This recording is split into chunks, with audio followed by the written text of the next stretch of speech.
A graça e a paz. Para quem não me conhece, eu me chamo Renata e hoje eu vim aqui compartilhar com vocês uma reflexão que Deus me trouxe.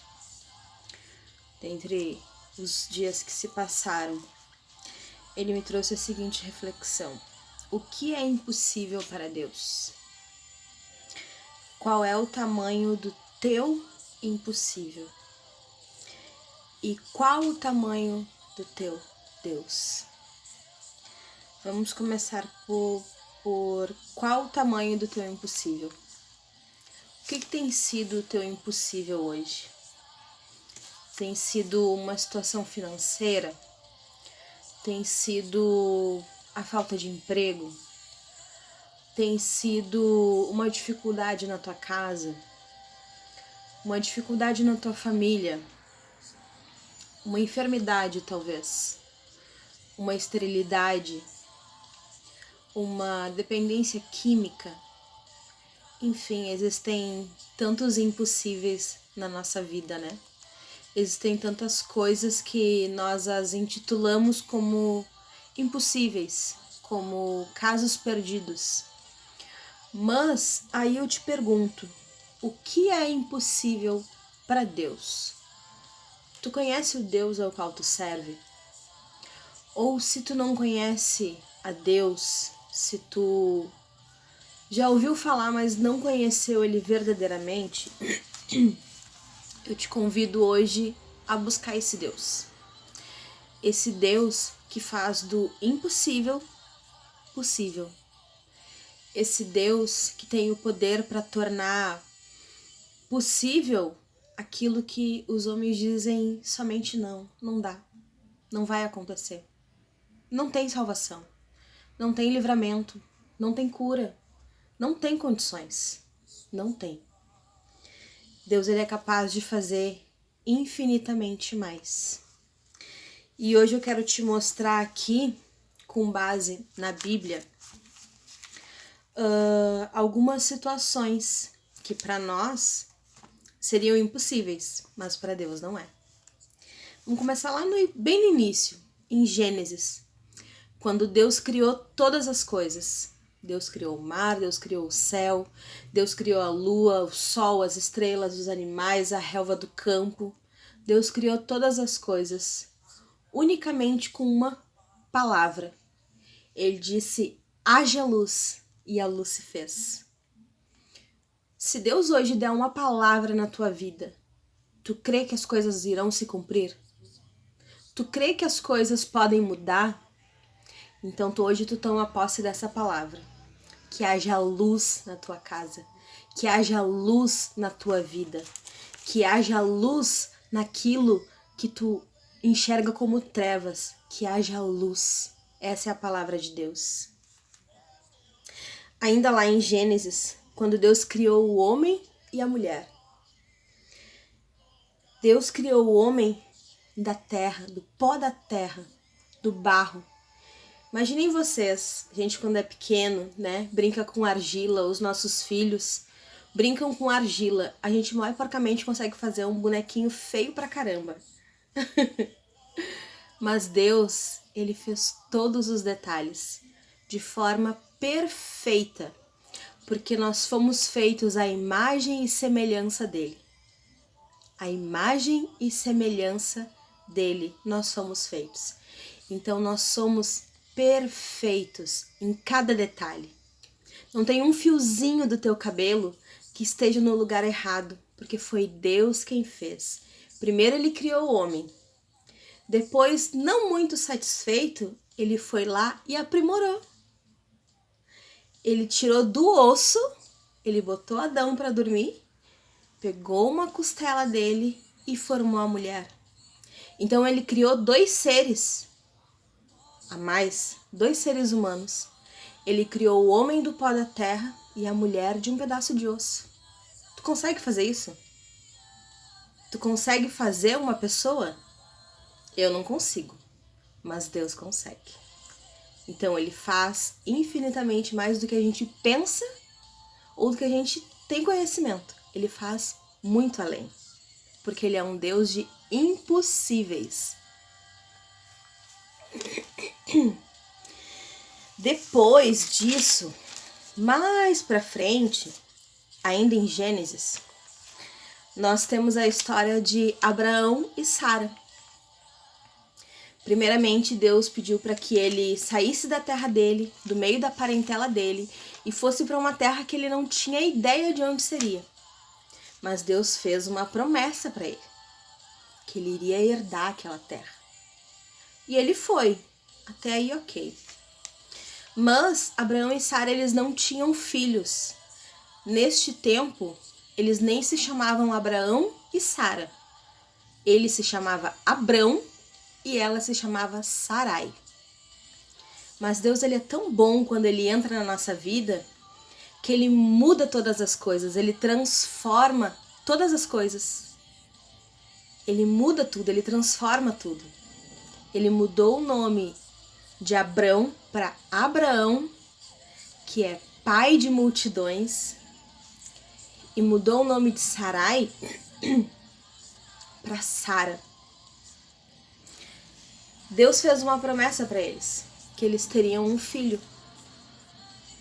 Sara até duvidou, né? Tem um trecho em que diz que ela ouviu o anjo do Senhor falando que ela teria um filho e ela se riu, porque ela pensou, eu já velha, vou ter um filho agora, meu esposo já velho também, como é que a gente vai ter um filho, né? Sara já tinha acessado os costumes das mulheres.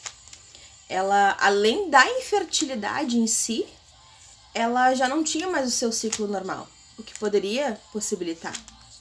Mas ela já não tinha mais. E Abraão já tinha 100 anos. Já era um homem bem velho. Mas, como eu disse, para Deus não há impossíveis. Deus cumpriu a promessa que ele havia dito para Abraão.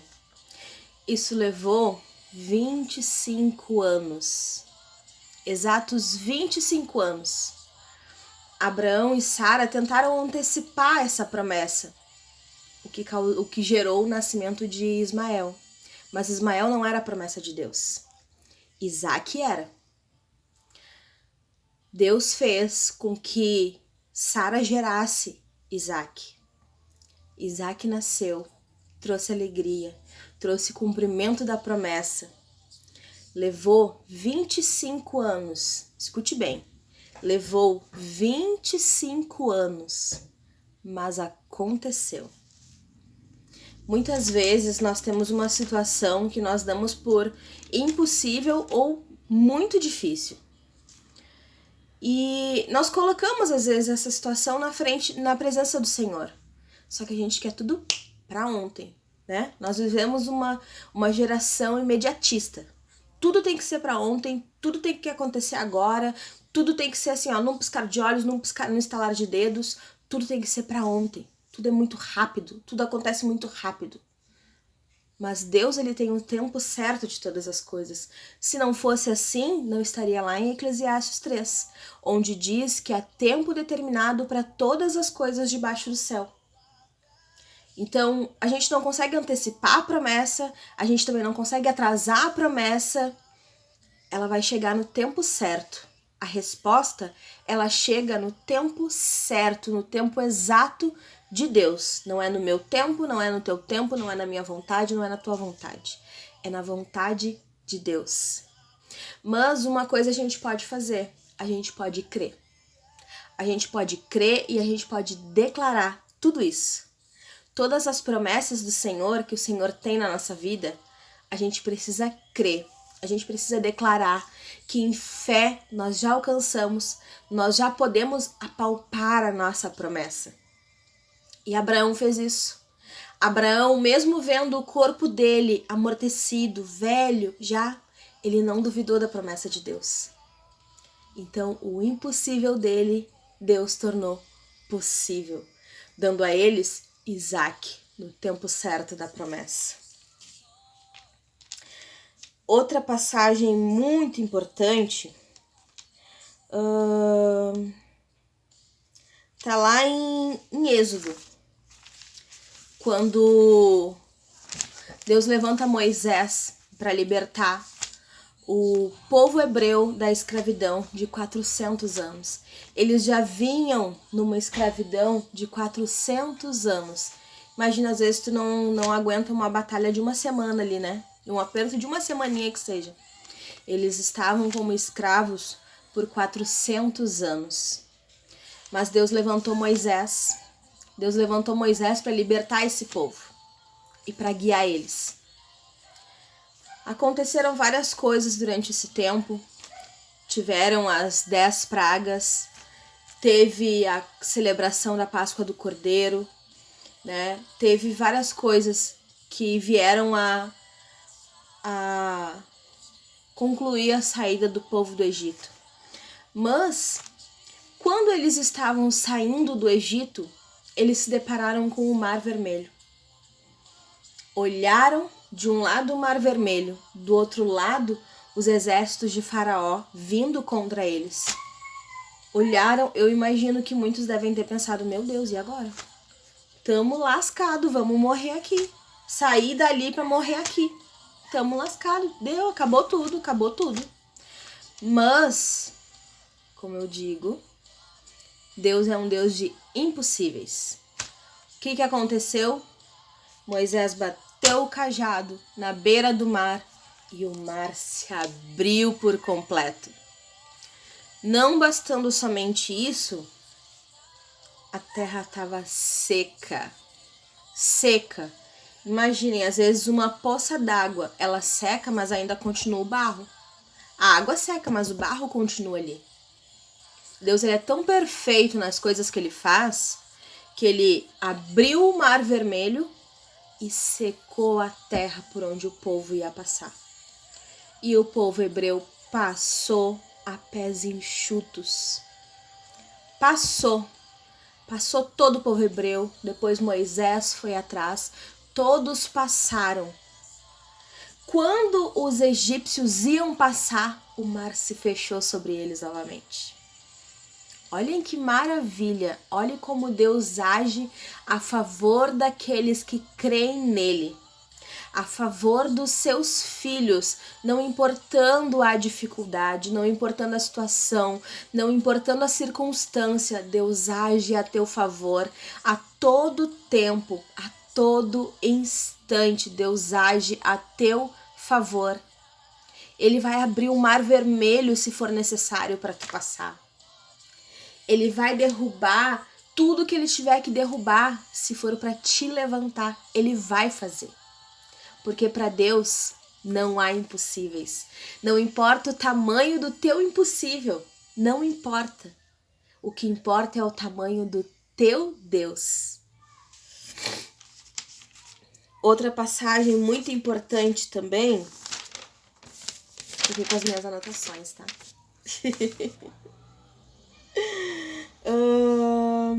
Agora vamos já lá em Josué. Em Josué, a gente vai passar por algumas partes da Bíblia. Mas eu quero mostrar para vocês que não importa o tempo, não importa a circunstância, Deus cumpre as promessas dele.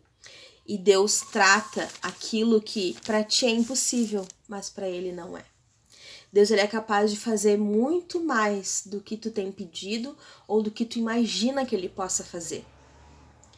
Ele pode muito mais. Quando Josué assumiu, ele tinha uma missão muito grande. Após Moisés ser recolhido, Josué assumiu a liderança do povo hebreu. E eles estavam próximo do Rio Jordão e eles precisavam atravessar esse Rio Jordão. Mas o Rio Jordão estava na época de alta, estava na época de cheia. Então era muito difícil, a correnteza era muito forte.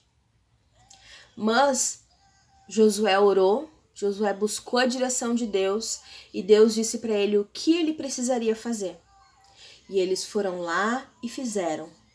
Os levitas foram à frente e levaram a Arca da Aliança.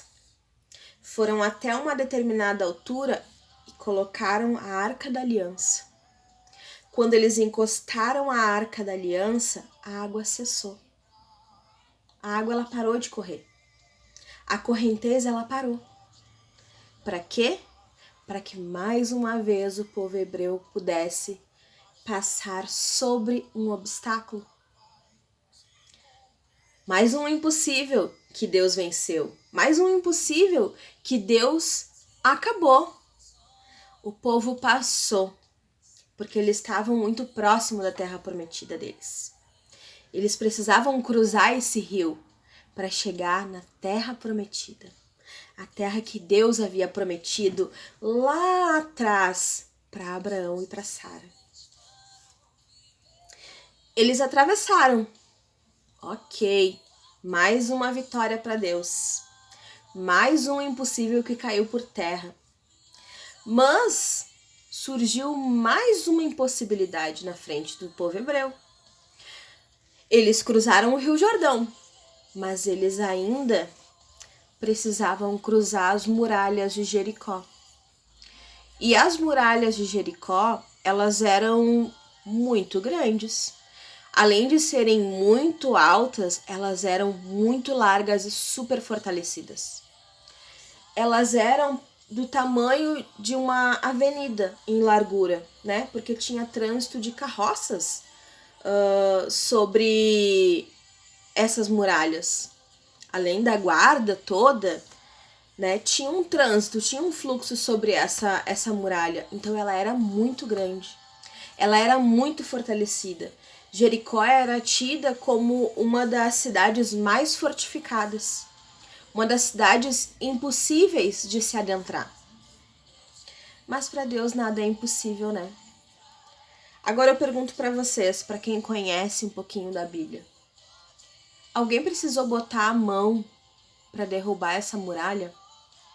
Alguém precisou ir lá com ferramentas para bater naquele muro, para derrubar ele? Alguém foi lá com uma britadeira para derrubar aquela muralha?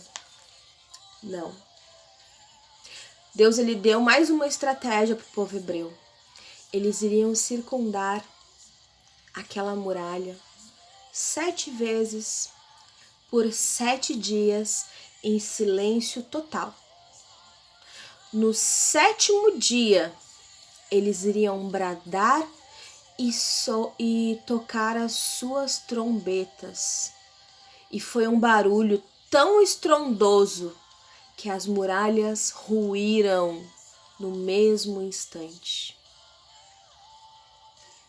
Deus é maravilhoso ou não é maravilhoso? Deus é poderoso ou não é poderoso? Ele é. E ele faz infinitamente mais do que a gente pensa ou pede para ele. Agora, a gente vai lá para 1 Samuel. Nós vamos ver a oração de Ana. Ana era esposa de Eucana. Ana era estéril. A Bíblia nos relata que Ana era estéril. E a outra esposa de Eucana, que agora me perdoe, eu não recordo o nome, ela tinha muitos filhos e Ana não tinha nenhum. Ana tinha sua madre cerrada. Mas Ana sempre subia ao templo para adorar a Deus, para fazer sacrifícios. Mas teve um ano em que ela subiu e que ela derramou o seu coração diante de Deus. Ela chorou, clamou, falou, entregou tudo diante de Deus. Entregou para Deus todas as dificuldades dela. Tanto que o profeta Eli achou que ela estivesse embriagada. Ainda foi exortar ela, dizendo: mulher, essa hora bêbada. Não, ela não estava bêbada. Ela estava tão sentida, tão sofrida, que ela estava se derramando isso para Deus. Ela estava derramando isso diante do Senhor. E ela fez um pedido, mas ela também fez uma promessa. Ela disse que se o Senhor se lembrasse dela e desse a ela um filho, ela o entregaria no altar, para que ele fosse criado ali, na presença de Deus. Passou um tempinho e Ana concebeu. Ana gerou o nosso profeta Samuel, que viria a ungir depois Davi como rei.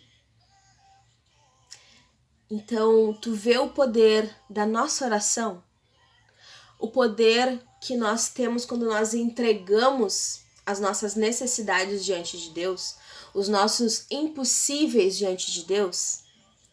Primeira ação é nós entregarmos, a segunda ação é nós confiarmos, a terceira ação é agradecer. Porque Deus, ele vai nos ouvir e ele vai nos atender. Ele vai fazer muito mais daquilo que a gente pede. E ele fez.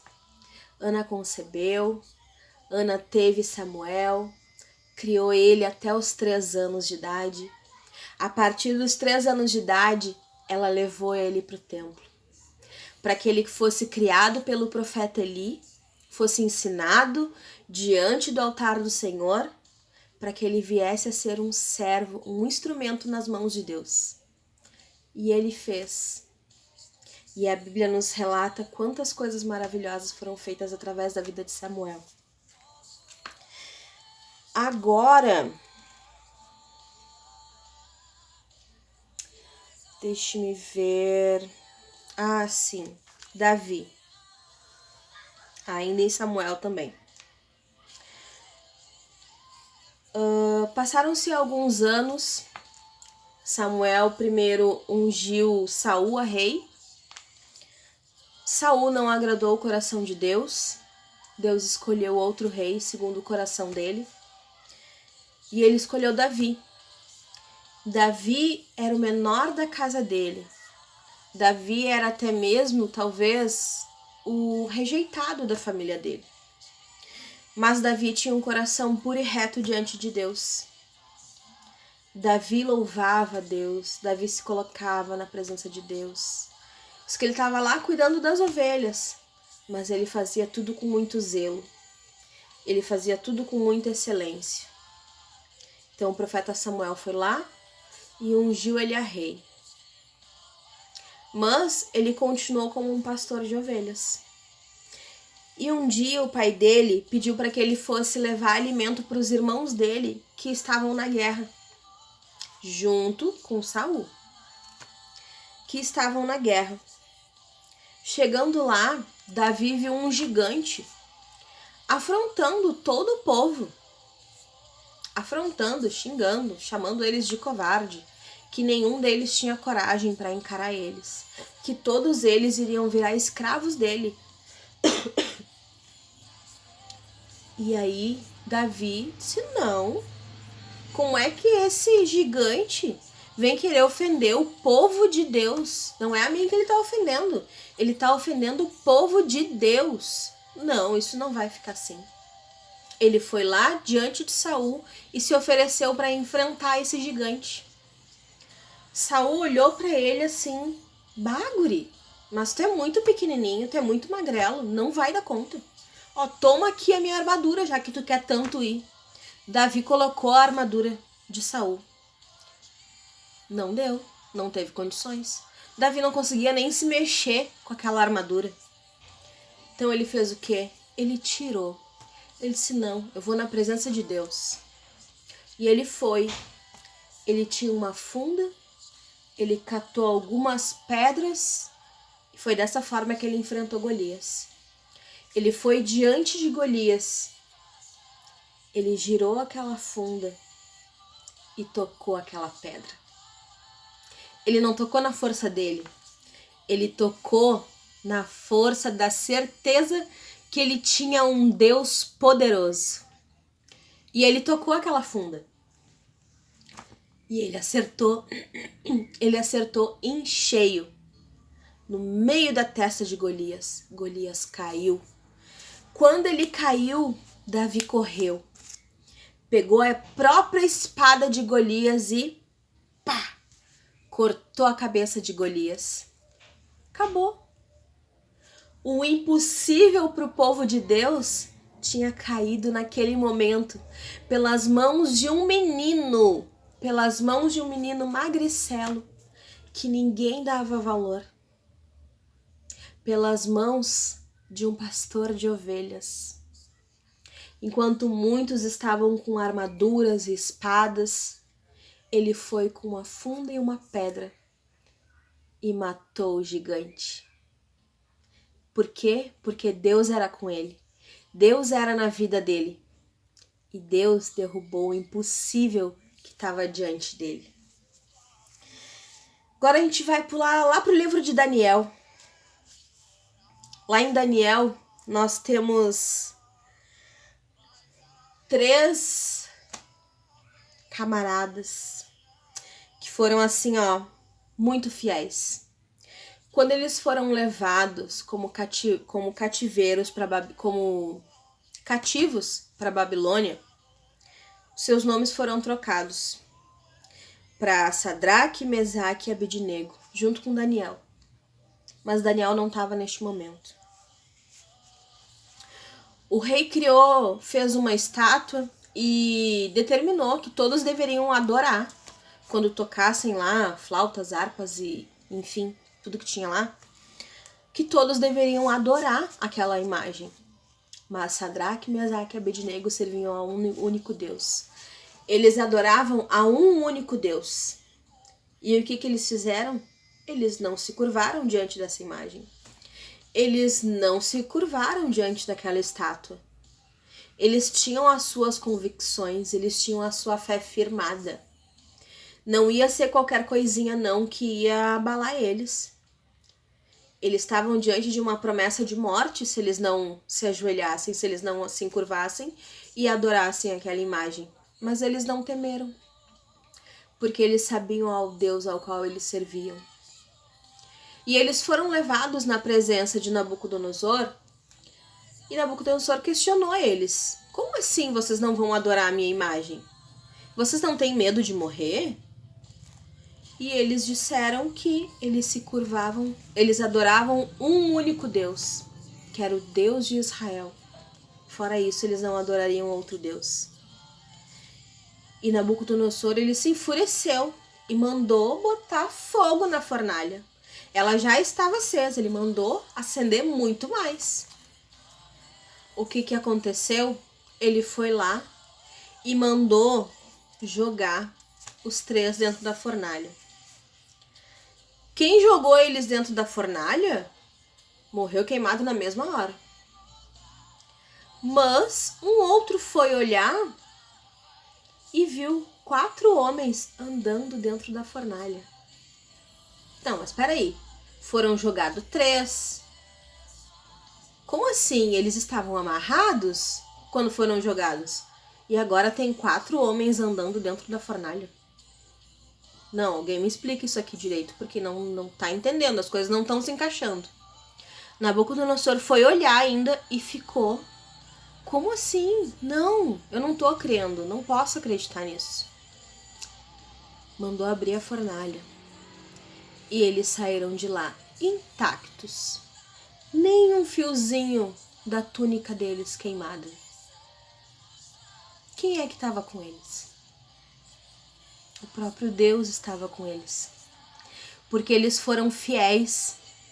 Eles não se curvaram ao primeiro Deus que apareceu na frente deles. Eles não temeram as circunstâncias, mesmo que a circunstância dissesse morte para eles. Eles não temeram. Eles continuaram sendo fiéis ao Deus deles. É esse Deus ao qual a gente serve. Isso é possível para nós? A gente se queima até no fogão. Eu tenho várias marcas de queimadura. A gente se queima no fogão, simplesmente. Eles estavam dentro de uma fornalha ardente e não se queimaram. As roupas nem cheiravam a fumaça, para vocês terem uma ideia. Ainda em Daniel, a gente vai na parte em que Daniel é jogado na cova dos leões. Imaginem. Tudo por quê? Porque Daniel não cessou de orar a Deus. Foi selado lá um decreto que o povo judeu, o povo hebreu, não poderia adorar o seu Deus, né? Não poderia adorar o seu Deus de forma aberta. E Daniel não temeu. Daniel continuou adorando o Deus dele, fazendo as orações com as suas janelas abertas para o lado de Jerusalém. E ele orava 3 vezes ao dia. E o que aconteceu? Como o rei tinha assinado um decreto, apesar de ser muito amigo de Daniel, teve que jogar Daniel na cova dos leões. Mas olhem que maravilhoso. Naquele dia o rei mal dormiu, naquela noite, porque tinha jogado Daniel na cova dos leões. No outro dia ele levantou ligeiro, foi lá, abriu a cova e chamou por Daniel. E Daniel respondeu que ele estava ali e estava bem. Então o rei mandou retirar ele de dentro da cova dos leões e mandou jogar aqueles que tinham colocado Daniel dentro da cova dos leões, mandou jogar eles dentro. Os leões comeram na mesma hora, não sobrou nada para contar a história. Daniel passou uma noite junto com leões e os leões sequer se aproximaram dele. Que Deus é esse que fecha a boca de um leão? Que Deus é esse que te livra de uma morte iminente? Esse é o Deus ao qual eu sirvo. Esse é o Deus a qual eu espero que tu conheça. Esse é um Deus que faz coisas maravilhosas. Agora, uma das coisas, dos milagres mais lindos que vieram a culminar no nascimento do nosso Senhor Jesus, do nosso Salvador, do nosso Redentor, foi uma virgem conceber pelo poder do Espírito Santo. O anjo veio até Maria e disse para ela, isso já lá em Mateus, no Novo Testamento, e disse para ela que ela tinha sido muito agraciada e que ela tinha sido escolhida para trazer o Filho de Deus ao mundo. E ela ainda questionou, mas como? Eu não conheço o homem. Ela estava noiva, prometida, mas ela ainda não tinha estado com ele. E ela questionou, mas como? Eu não posso, eu sou virgem. Mas o anjo disse para ela que o Espírito do Senhor viria sobre ela e ela conceberia. E isso aconteceu. O Espírito do Senhor veio sobre ela e Maria gerou Jesus. Gerou Jesus, Jesus nasceu,